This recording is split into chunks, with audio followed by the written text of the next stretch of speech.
Okay mga kababayan, Chris Ulo po at welcome back po ulit dito sa ating YouTube channel. Okay mga kababayan, dumating na ho ang tamang araw. Ito na po ang the moment of truth. Dumating na po ang araw ho ng botohan, eleksyon. Dumating na po ang araw ng Lunes, Mayo 12, na kung saan iluluklok na ho natin ang mga bagong iluluklok na ho natin ang mga bagong aalalay ho sa ating Republika ng Pilipinas. Palakpakan natin. Okay mga kababayan, mga kanalays, kanina lamang ho, ito ho si Aimee Mangusin. Aimee Duterte. Aimee Marcos, sorry. Minsan Aimee Lacson pa nga ito eh. Meron ho siya kaninang ambush interview. Nagngangawa. Nagngangawa na parang nag-iiyak na ho. Siguro nararamdaman niya na ho ang puwersa. Nararamdaman niya na ho ang puwersa ng pagkatalo. Palakpakan natin. Outgoing Senadora Aimee Marcos. Mukhang nararamdaman na ho ni Senadora Aimee Marcos, ilang minuto na lang, tatawagin na ho yata siyang former or outgoing. May ambush interview ho ang mga reporter ho sa kanya kanina lamang na kung saan nagrereklamo. Nagrereklamo ho. Doon ka sa barangay magreklamo ha. Pakinggan natin mga kababayan. Problema pagka dami-daming problema at reklamo, no?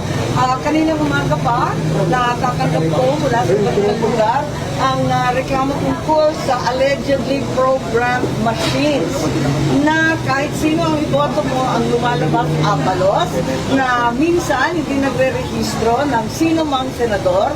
Yung problema Ayan ho, maliwanag mga kababayan.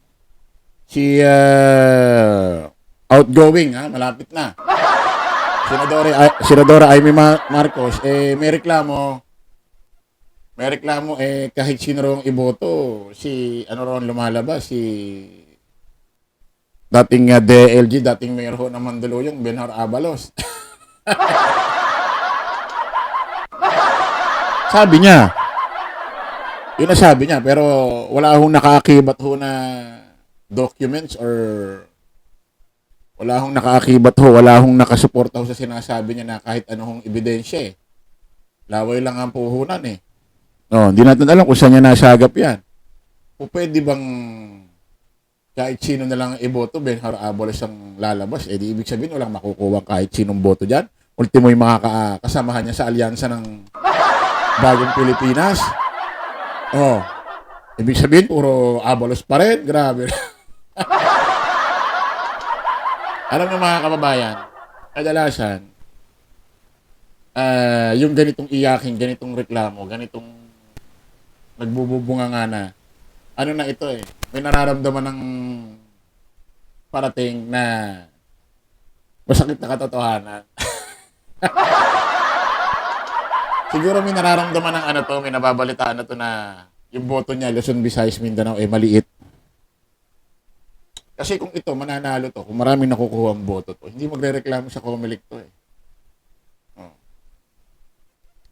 Asahan na ho natin mga kababayan na kapag si Senadora Aimee Marcos natalo ho, hindi ho nakapasok sa Magic 12 or yung tinatawag hong 12 na dapat manalo, makapasok, asahan nyo na maraming reklamo to.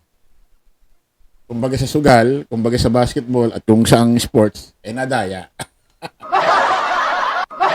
Nadaya ako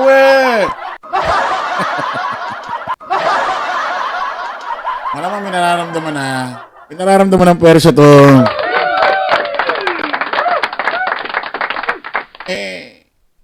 paano nga namang, paano nga namang, Ma'am Amy, paano nga namang mananalo ka? Paano namang maraming kukuha? Although meron pa rin boboto naman sa'yo, hindi naman mawawala yan.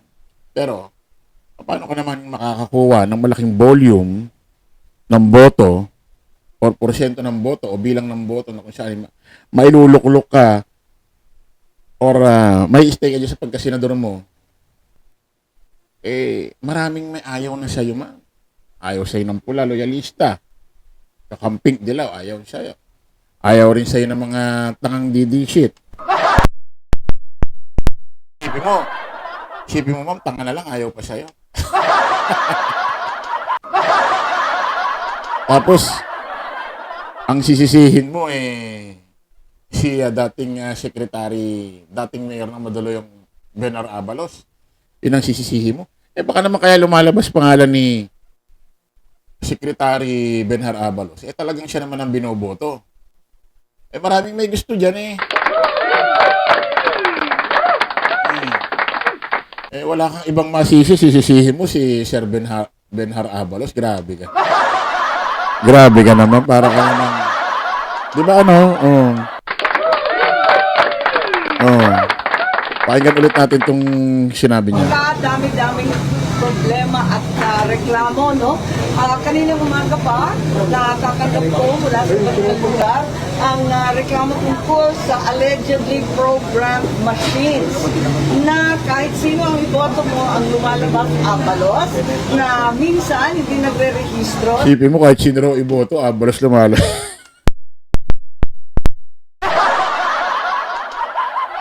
Di ba, ibig sabihin kahit kasamahan niya sa alyansa, Bong Revilla. Sino pa ito? Sila Erwin Tulfo, Tito Sen. Sabihin, Abalos pa rin ang maaari nga, mga kababayan, kaya putak lang ng putak ito. Malamang, nakakaramdam na ng pagkatalo to. Kumbaga nararamdaman niya na yung puwersa. Actually, parang sumagot na yata si Benar Abalos. Yan nga natin. Yan nga natin kung may sagot na siya.